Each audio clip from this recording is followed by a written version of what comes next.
싸움의 기술이라는 영화가 있었습니다. 싸움의 기술에서 병태는 학교 폭력에 시달리는 유약한 아이였습니다.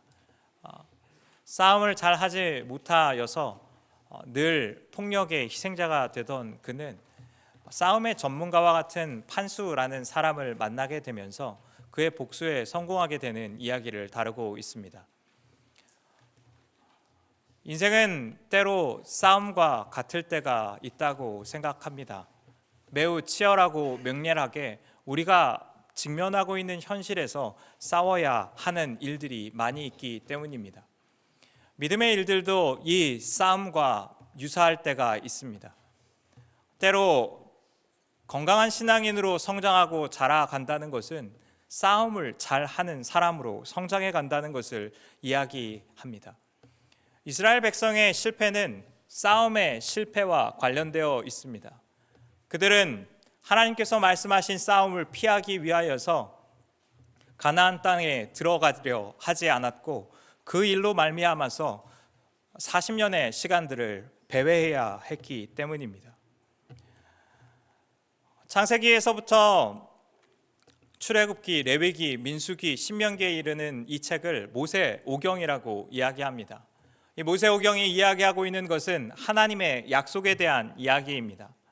하나님께서 그의 백성 가운데 나타나셔서 하나님의 약속을 주시고 그 약속을 소망하고 살아가도록 바꾸셨던 이 일들이 이 모세오경에 나와 있습니다. 그러나 그 약속은 아직 성취되지 않은 것이었습니다. 성취되지 않은 약속은 기다리는 일입니다. 그래서 모세오경의 일들은 성취되지 않은 하나님의 약속을 기다리는 것에 대한 스토리를 담고 있습니다. 반면에 여호수아서는 하나님의 그 약속이 성취되어지는 현장을 담고 있습니다.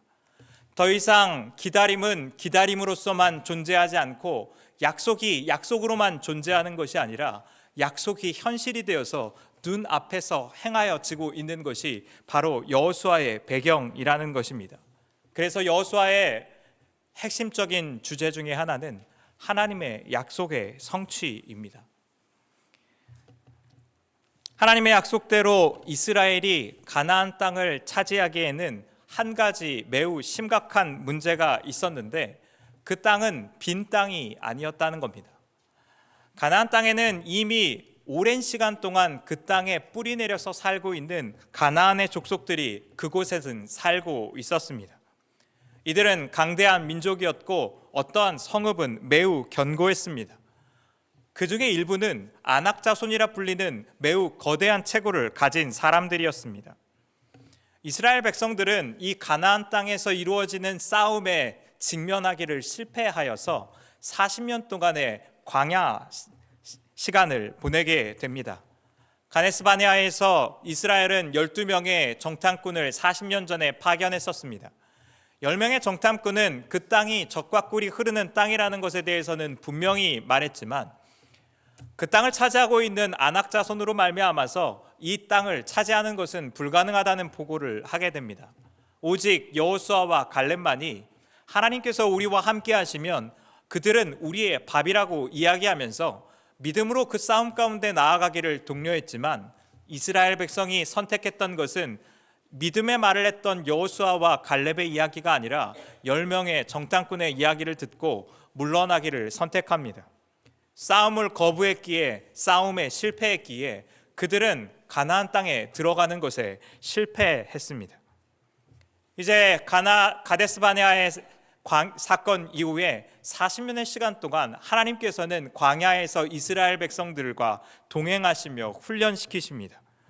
그들과 함께했던 이 광야에서 시간은 불순종했던 이스라엘에 대한 심판에 대한 메시지일 뿐만 아니라 하나님을 바라보지 못하였던 그들이 하나님을 바라보면서 믿음으로 걷게 되는 훈련이 이 광야에서의 시간들이었습니다. 이 40년의 시간이 지나고 난 이후에 다시 이스라엘 백성은 가나안 땅에 서게 되었습니다.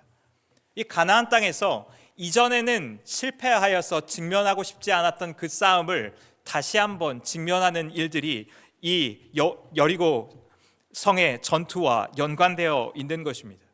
요단강을 건너서 첫 번째 맞은 전투가 바로 여리고성입니다. 그러한 의미에서 가나안 땅에서 이루어진 이 첫 번째 전투는 이스라엘 백성들에게는 매우 중요한 전투입니다. 그들이 피했던 그 싸움에 다시 한번 직면하는 일이기 때문입니다. 오늘 본문 말씀은 단순히 이 여리고성의 한 싸움만을 의미하는 것이 아니라 하나님의 백성이 어떻게 싸움 가운데 승리할 수 있는 기술을 가질 수 있는지를 이야기하고 있습니다. 능숙한 싸움꾼이 되는 것, 하나님의 말씀을 의지하여서 믿음으로 동행하는 것이 어떠한 모습이어야 하는지를 말씀은 이야기하고 있다는 겁니다. 여리고성은 이스라엘로 말미암아 굳게 닫혀 있었습니다. 오늘 본문 말씀의 1절에서는 여리고가 굳게 닫혔다라고 이야기하고 있는데 히브리어로 보면은 같은 단어가 두 번 반복되어져서 이것을 강조하고 있습니다. 닫히고 닫혔다라는 것을 이야기하는 것을 통해서 삼엄한 경비 상태가 이곳 가운데 유지되고 있다는 것을 볼 수 있습니다. 여리고성 가운데 있었던 이 삼엄한 전투를 경비 체계를 알 수 있는 것이 이전 말씀에도 있는데 여호수아서의 앞부분에서 2명의 정탐꾼이 여리고성에 파견되게 되는데 그들은 들어간 지 당일날에 자신의 정체가 탄로나게 됩니다. 정탐꾼이 성에 들어가서 하루 만에 정체가 탄로가 났다는 것은 정탐꾼이 심각하게 무능하든지 그 성의 경비가 매우 삼엄하든지 둘 중에 하나였을 것입니다. 오늘 말씀의 맥락에서 보았을 때 여리고성은 잔뜩 긴장하여서 경비 체계를 바짝 올려 있습니다. 그들은 삼엄한 경계 가운데에서 들어가는 이들도 나오는 이들도 없는 상태를 유지하면서 이스라엘을 향한 방어 태세를 굳건하게 하고 있습니다. 이 상황 가운데서 하나님께서는 여호수아에게 말씀하십니다. 이 전쟁과 싸움을 어떻게 할 것인지에 대한 모든 지시가 하나님의 입에서부터 나오는 것을 말씀은 보여주고 있습니다. 오늘 말씀의 3절에서 5절까지의 말씀을 함께 읽겠습니다. 시작.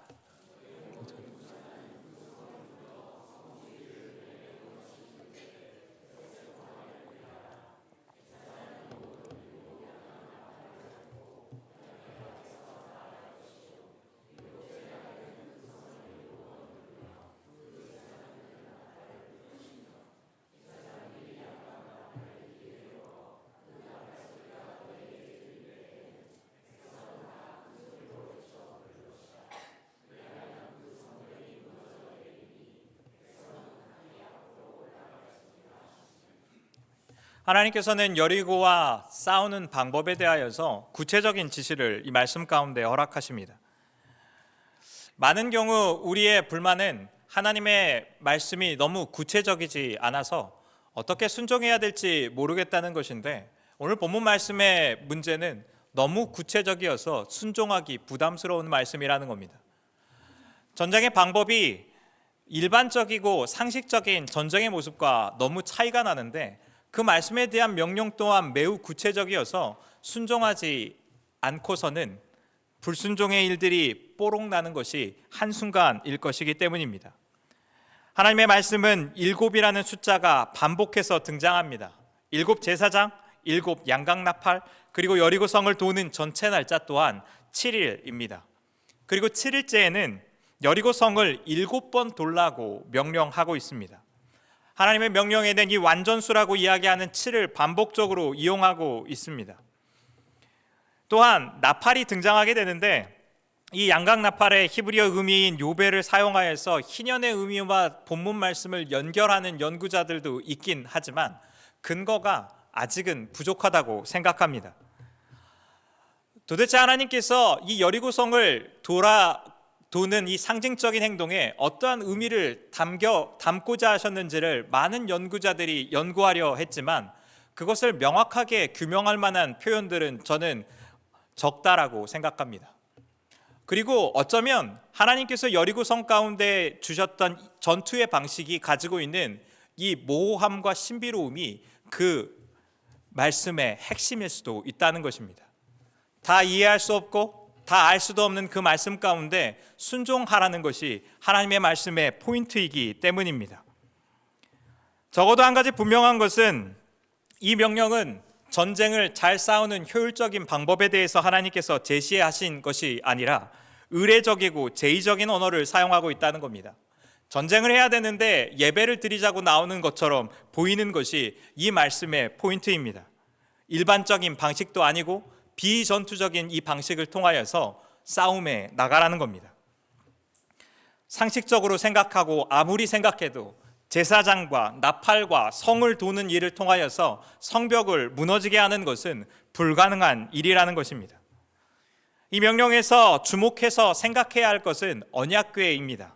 왜냐하면 언약궤의 활약은 여리고성에서 처음 시작된 것이 아니기 때문입니다. 여호수아서의 3장에 보면 하나님께서는 언약궤를 맨 제사장을 앞세워서 요단강 물을 멈추게 하셨고 이스라엘 백성으로 말미암아서 마른 땅을 지나가게 하는 일들을 이미 행하셨던 것입니다. 이 언약궤가 이야기하고 있는 것은 하나님의 임재를 말하고 있습니다. 하나님의 임재가 이스라엘 백성 가운데 함께 서서 이 전쟁에 앞서서 싸우고 있다는 사실을 이야기하고 있는 것입니다. 이 전쟁의 속성은 이 언약궤를 통하여서 나타나고 있습니다. 이 전쟁의 본질은 하나님께서 이스라엘을 위하여서 앞서가서 싸우시고 계신다는 것에 있다는 것입니다. 전쟁의 승리를 결정짓는 것이 이스라엘의 실력이나 그들의 노력이 아니라 하나님께 있는 승리에 달려 있다는 것입니다. 능하고 강하신 그 하나님께서 여리고와 대적하여서 승리하셨기에 이스라엘 백성 가운데 요구하시는 것이 순종을 통하여서 하나님의 승리에 동참하라는 것이 여리고성이 전달하고 있는 교훈이라는 겁니다. 언약궤를 통하여서 하나님께서는 이스라엘의 군사력이나 전술이나 신식 무기에 관련된 싸움이 아니라는 것을 이야기합니다. 하나님께서는 여리고와의 싸움 가운데에서 트로이의 목마 같은 탁월한 전술이나 공선전을 대비한 새로운 무기를 제작하라고 말씀하시는 것이 아니라 하나님의 말씀 가운데 순종하라고 말씀하고 있다는 것입니다. 이 싸움에서 이스라엘에게 요구되는 것은 순종입니다. 하나님께서 이 싸움에 승리케 하실 것을 신뢰한다면 순종으로서 나아가는 것이 하나님께서 기대하고 있는 것이라는 겁니다. 그런데 이 일들은 여리고 성에서만 나오는 것이 아니라 여호수아서 전체에서 이야기하고 있는 중요한 테마라는 것을 우리가 볼 필요가 있습니다. 여호수아서 1장 6절에서 9절 말씀을 저희가 함께 읽으면 좋겠습니다. 준비되어 있지 않습니다. 그래서 성경책을 좀 찾아주십시오. 여호수아서 1장 6절에서 9절 말씀입니다. 방송실에 준비해 주셨습니다. 같이 읽겠습니다. 시작. 강하고 담대하라. 너는 내가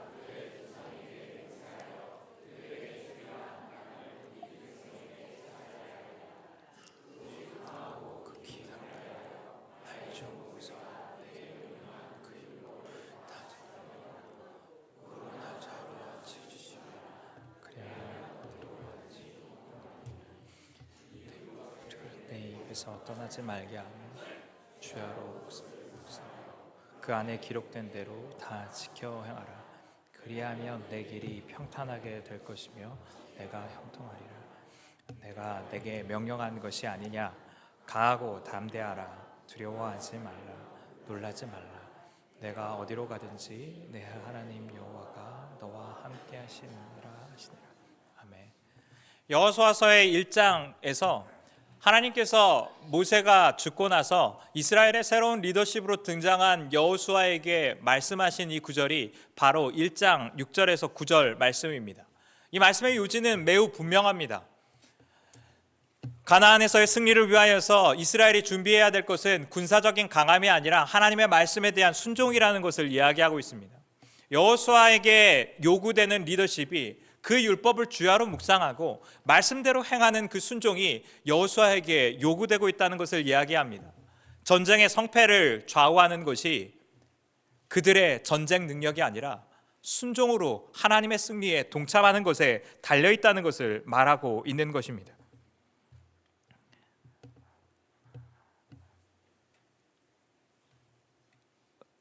하나님의 말씀에 대한 이 순종은 6장과 1장을 넘어서서 여호수아서 전체의 주제로서 반복되고 있습니다. 여호수아서를 우리가 함께 묵상하면서 이 전체 구조들을 한번 생각해 볼 필요가 있는데 여호수아서는 가나안 땅에서 일어나는 모든 전쟁에 대해서 자세하게 설명하고 있지 않다는 겁니다. 여호수아서에서 주목하고 있는 것은 여리고 전쟁과 아이성의 두 전쟁에 대해서만 매우 상세하게 기록하고 있다는 겁니다.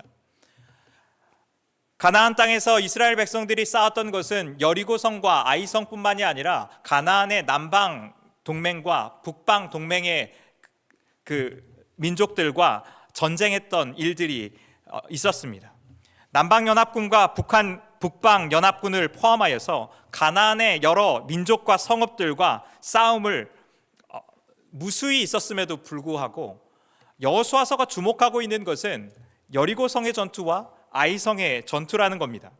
이 두 개의 전투는 여호수아서 전체에서 하나님의 말씀에 순종하여서 승리한 예시와 하나님의 말씀에 불순종하여서 패배한 예시를 보여주고 있는 두 개의 모델입니다. 이스라엘 백성은 가나안 땅을 분배받게 되고 그 분배받은 땅 가운데에서 또 다른 전투를 맞이해야만 했습니다. 가나안의 모든 땅을 점령한 것이 아니라 분배받은 땅에서 여전히 남아있는 전투에 직면했어야 하는 것입니다. 여리고성의 순종과 아이성의 불순종을 통하여서 하나님께서 말씀하고 있는 메시지는 분명했습니다. 믿음으로 순종함으로써 이 싸움에서 승리하면서 나아갈 것인지, 하나님의 말씀 가운데 불순종함을 통하여서 패배하는 아이성의 전철을 따라갈 것인지를 묻고 있다는 것입니다. 아직도 강대해 보이는 가나안 땅의 여러 민족들을 향하여서 두렵고 불편한 마음 때문에 그들 가운데 나아가기를 주저하는 것이 아니라 여호와 하나님께서 함께 하신다면 그 일들을 반드시 필연적으로 이루신다는 믿음 가운데에서 그들이 순종으로 행하는 것이 요구되는 믿음이었다는 겁니다. 여리고의 전투는 이스라엘이 하나님의 영광된 약속을 성취하기 위한 싸움의 기술을 이야기하고 있습니다. 그것은 하나님을 전적으로 의지하는 것입니다. 이 싸움의 성패를 결정짓는 것이 하나님의 승리에 달려있다는 것입니다. 하나님의 능력이 우리와 함께하고 하나님의 임재가 우리가 함께할 때에 우리가 승리하게 된다는 것을 이야기합니다. 순종은 믿음으로 하나님의 승리에 동참하게 하는 비결입니다. 순종을 통하여서 우리가 하나님을 조정하려고 하거나 일의 결과를 바꾸려고 하는 것이 아니라 주님의 승리를 믿음으로 동참하는 행위가 순종이라는 것을 이야기하고 있습니다. 이스라엘은 그들의 남겨져 있는 싸움 가운데서 늘 여리고성의 전투를 기억했어야 했습니다. 우리가 순종할 때에 하나님께서 싸우시는 그 승리를 우리는 동참하게 될 것이라는 믿음의 선포가 그들 가운데 필요했던 것입니다. 그래서 여리고성의 전투는 예전에 있었던 전투 이전에 이스라엘 백성의 현실에서 매 순간 가운데 기억하고 상기해야 했던 싸움의 일이었다는 겁니다. 이것은 오늘날을 살아가는 그리스도인들에게도 동일한 도전입니다. 결국 그리스도인이 되는 것은 싸움의 기술에 능숙한 사람이 되는 것이기 때문입니다. 인생은 끊임없는 싸움과 같은 일생이 우리에게 반복되어 덮쳐옵니다. 아직 인생이 한창 남은 나이이지만 청년의 시기를 지나가는 문턱에서 저는 더 이상 청년들에게 지금 힘든 시간을 지나면 앞으로의 삶은 평탄할 것이다라는 이야기들을 하지 않게 되었습니다. 지금 삶도 힘들지만 앞으로도 힘든 일들이 많이 남아있다는 진실을 말해줄까 말까 고민하게 되는 순간들이 많이 있습니다. 인생의 힘듦은 지금의 순간에서 끝나지 않습니다. 앞으로 닥쳐오는 일들은 때로 우리에게 더 버겁고 어려운 일일 때가 많이 있기 때문입니다. 뒤를 돌아보면 예전의 싸움은 쉬웠다는 것을 많은 경우 우리는 회상하게 됩니다. 그래서 오늘의 싸움을 승리 가운데 살아가는 것이 우리에게 매우 중요한 의미라는 것입니다. 오늘의 싸움 가운데서 하나님께서 우리에게 행하시는 일들을 우리가 바라보고 믿음으로 서지 못한다면 앞으로 남겨져 있는 싸움 가운데서 우리가 승리할 가능성들은 매우 희박하다는 것입니다. 앞으로 남겨진 일들이 두렵다면 오늘 우리에게 주어져 있는 이 싸움 가운데에서 하나님께서 하시는 일들을 바라보고 기대하는 것이 믿는 자의 삶의 방식이어야 한다는 겁니다. 때로 싸움은 너무 버거워서 너무 치열해서 버겁다고 느껴질 때가 있습니다. 불가능할 것 같은 두려움과 실패할지 모른다는 불안감이 엄습해 와서 시도조차 하기 어려울 때가 있습니다. 그러나 오늘 본문 말씀이, 그리고 하나님의 말씀이 우리에게 도전하는 것은 이 싸움의 성패를 결정짓는 것이 우리의 능력이나 우리의 과거의 실패에 달려있는 것이 아니라 하나님께서 이 일들을 이루신다는 믿음 가운데 있다는 겁니다. 주님의 능력을 신뢰한다면, 주님의 신실하심을 신뢰한다면, 하나님께서 약속을 반드시 지키시는 분이라는 것을 신뢰한다면 우리가 순종으로 주님과 동행하여서 걸어야 한다는 것입니다. 순종은 하나님을 통제할 수 있는 권한이 우리에게 있다는 것을 이야기하는 것이 아닙니다. 순종했으니 우리가 원하는 것을 주님은 들어주셔야 한다는 이야기들을 지금 하는 것이 아닙니다. 순종은 오히려 하나님의 약속을 소망하고 바라는 행위입니다. 자신이 옳다고 하는 것을 이루어내는 방법이 순종이 아니라 하나님이 원하시고 기뻐하시는 일들이 내 삶 가운데 이루어지기를 소망하고 열망하는 마음이 순종이라는 것입니다. 순종하는 사람들은 그래서 욕망을 위해서 하나님을 이용하는 사람들이 아닙니다. 순종하는 사람들은 하나님이 내 인생의 소원을 들어주는 요술방망이와 자판기라고 말하는 사람들이 아니라 하나님 자체가 그 목적이라고 이야기합니다. 주님의 뜻이 이루어지고 주님의 나라가 이루어지고 주님의 통치가 이루어지는 것이 우리의 열망이고 소망이라고 말하는 사람들이 순종하는 사람들이기 때문입니다. 순종하는 사람들은 하나님이 그분이 목적이 되시고 그분이 나의 원함이 되시기에 주님의 뜻에 헌신하고 주님의 뜻에 이루어지기를 간구하는 사람들입니다. 순종하는 사람들은 다 이해할 수 없고 하나님의 계획을 다 알 수도 없지만 하나님 그분의 신실하심을 알아서 불확실한 그 상황 가운데에서 하나님을 신뢰하며 걷는 사람들이 순종하는 사람들이라는 겁니다. 순종은 그래서 이기심으로 우리를 이끄는 것이 아니라 하나님과의 관계로 우리를 초대합니다. 순종하는 사람들은 그래서 하나님의 말씀을 듣는 사람들입니다. 순종하는 사람들은 하나님의 말씀을 귀 기울여 듣고 그것을 경청하고 묵상하고 연구합니다. 하나님의 뜻을 알고자 하는 열망 가운데 있기 때문입니다. 말씀을 묵상하는 것이 중요한 이유는 하나님의 말씀과 뜻을 알지 않고서 그분의 말씀 가운데 순종하는 삶은 이루어지지 않기 때문입니다. 하나님이 원하시는 일들이 무엇인지 모르고서 하나님의 통치 가운데 살아가는 일들이 이루어질 수 없기 때문입니다. 그래서 하나님의 싸움 가운데 나아가는 사람들은 하나님의 말씀 가운데 나아가는 사람들입니다. 말씀 묵상은 우리가 원하는 바를 이루는 도구가 아니라 하나님과의 관계를 사모하는 마음으로 이끌기 때문입니다. 말씀 묵상은 주님의 말씀이 나의 마음에 머무르게 하는 것입니다. 하나님의 말씀이 내 안에 담기울 때 내가 주 안에, 주님은 내 안에 거하는 놀라운 일들이 우리 안에 이루어지기 때문입니다. 말씀 묵상은 우리에게 관계가 수단이 아니고 목적임을 우리에게 기억하게 합니다. 말씀을 내 마음에 담으면 하나님을 도구로 사용하여서 내 인생의 욕망을 실현하고자 했던 모든 시도와 모든 열망이 하나님을 사랑하는 마음으로 바뀌어가는 것을 우리는 보게 되기 때문입니다.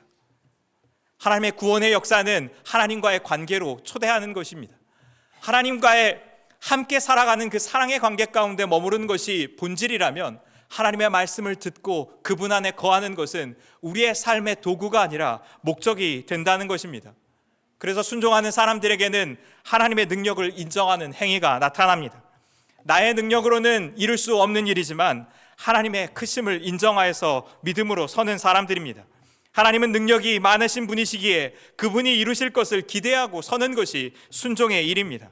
순종하는 사람들은 그래서 상황보다 사람을 바라보는 사람들입니다. 상황과 사람들은 우리에게 하나님께서 하시는 일들을 바라보기보다 현실이 어떠한지를 우리에게 반복적으로 상기시킵니다. 많은 경우에 상황과 사람들에 의하여서 우리의 믿음은 낙담됩니다. 그러나 믿음의 사람들은 하나님을 바라보는 초점을 잃지 않는 사람들입니다. 상황은 말이 되지 않지만 하나님께서 일하실 것들을 소망하고 바라기에 주님께서 인도하시는 길을 따라서 가는 사람들이 순종하는 사람들입니다. 순종하는 사람들은 자기를 부인하는 사람들입니다. 내 뜻보다 좋으신 하나님의 뜻에 헌신되어져서 순종하기에 자신의 향기가 아니라 그리스도의 향기가 자신의 삶의 자리 가운데 나타나는 사람들입니다. 순종하는 사람들의 삶 가운데서는 자신은 죽고 그리스도의 성품과 열매가 맺히는 역사가 일어납니다. 그들은 나의 힘으로는 도저히 사랑할 수 없는 사람들을 하나님의 능력으로, 주님이 주시는 사랑으로 사랑하게 됩니다. 그들은 용서할 수 없는 사람들을 주님께서 우리에게 주셨던 용서로 말미암아서 용서하게 되는 변화를 이루어내는 사람들입니다. 사람들은 그 순종을 도대체 어떻게 하는 것이냐를 많이 질문합니다. 그런데 많은 경우의 사람들은 자신이 순종해야 하는 영역이 무엇이라는 것을 알고 있습니다. 자신의 삶을 정직하게 바라보는 사람들, 말씀 앞에 서 있는 사람들이라면 더욱 그러합니다. 하나님의 말씀은 우리의 마음 가운데 찔림을 주고 반복적으로 우리의 삶이 개선하지 못하는 많은 어두움의 부분들을 드러내기 때문입니다. 그런데 우리가 순종의 삶을 살아가지 못하는 이유는 무엇을 순종할지를 몰라서가 아니라 이전에 수많은 실패로 말미암아서 순종의 일들을 통하여서 열매 맺는 것을 보지 못하였기 때문입니다. 이전에 실패했기에, 이전에 순종하는 것이 불가능했기에 내 삶에서 여전히 이 일들이 이루어지지 못할 것이다라는 두려움과 주저함이 우리가 믿음으로 행하는 것을 막기 때문입니다. 반복되는 순종에 대한 실패와 패배주의가 우리의 순종을 막게 된다는 것입니다. 이번에도 나는 실패할 것이고 이번에도 하나님께서 역사하시는 것들을 보지 못할 것이다라는 생각들이 더 이상 하나님의 말씀을 따라서 시도하는 것조차 주저하게 만든다는 것입니다. 우리가 외면하고 있고 피하고 있고 직면하고 싶지 않은 바로 그 부분이 하나님께서 지금 우리의 삶 가운데 요구하시는 가장 결정적인 순종의 자리입니다. 이전에 수없이 실패해서 다시는 시도하고 싶지 않은 그 자리가 하나님께서 우리에게 말씀하시면서 믿음으로 하나님께서 승리하시는 것을 바라보며 가라고 말씀하시는 그 자리라는 것입니다.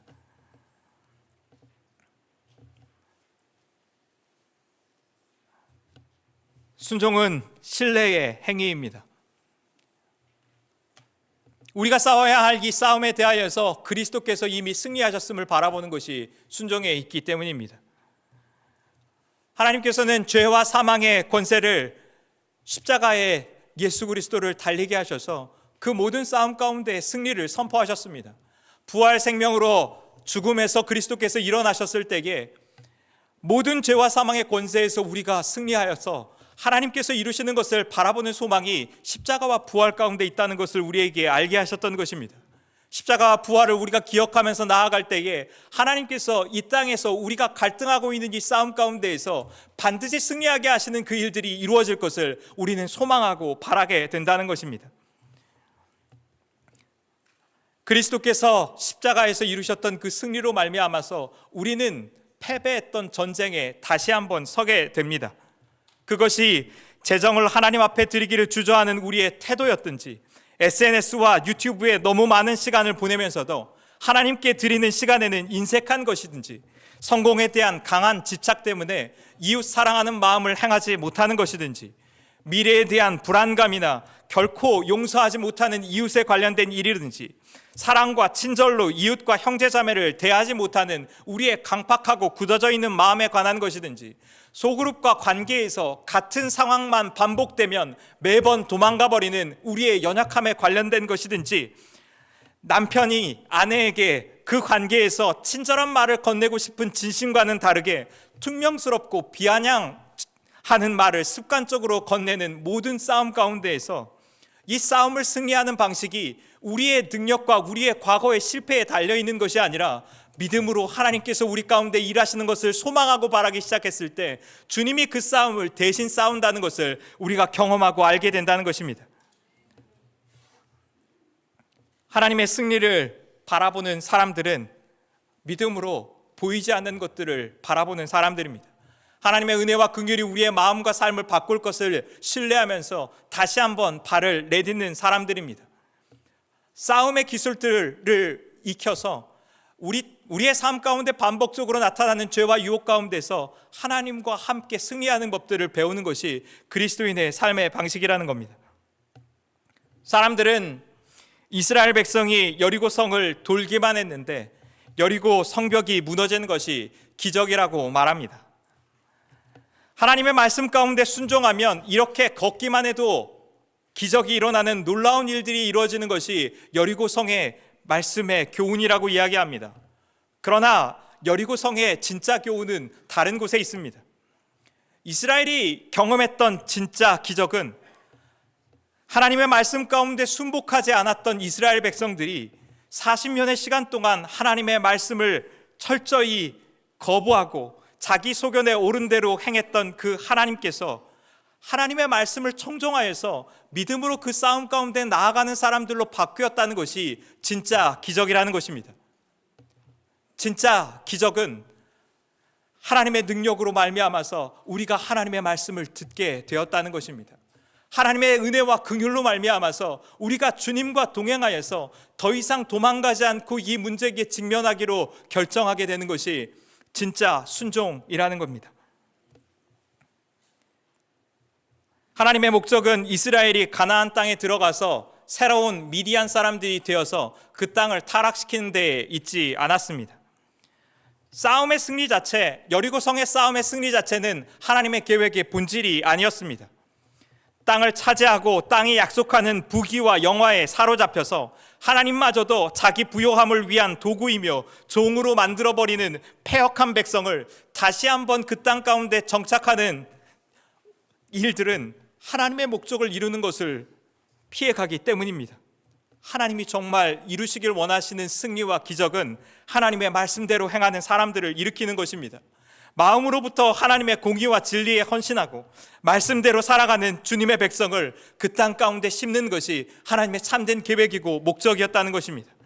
하나님의 기적과 계획은 성공적인 싸움을 넘어 주님을 신뢰하고 그분의 말씀에 순종하는 거룩한 백성을 만드는 데에 있다는 것입니다. 우리 교회는 지난 1년 동안 40명에 가까운 사람들이 제자훈련을 통하여서 하나님의 말씀을 묵상하고 주님과 동행하는 훈련들을 마쳤습니다. 그리고 올해에는 60명이 되는 새로운 사람들이 이 훈련 가운데 동참하게 되었습니다. 제자훈련이 시작되고 끝나는 이 시점 가운데 저는 이 여호수아의 말씀들을 우리가 다시 한번 상기하고 복귀해야 된다고 생각합니다. 제자훈련의 끝은 싸움의 끝을 이야기하는 것이 아니기 때문입니다. 제자훈련의 끝은 싸움의 끝이 아니라 싸움의 시작을 의미하기 때문입니다. 제자훈련은 주님과 동행하는 훈련을 마친 것뿐입니다.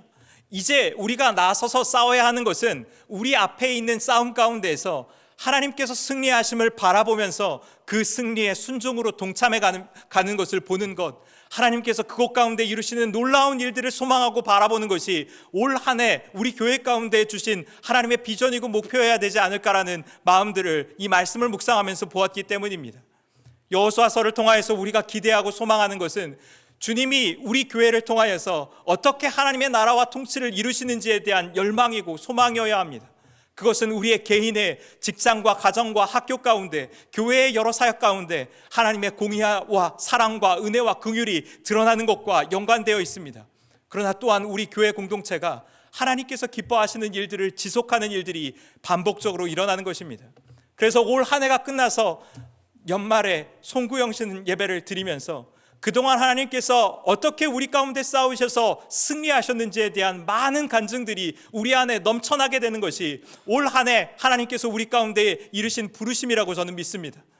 하나님, 올 한 해 믿음으로 이 싸움 가운데 나아가서 주님이 우리 가운데 이루시는 것을 소망하고 바라보는 은혜가 있기를 주님의 이름으로 축원드립니다.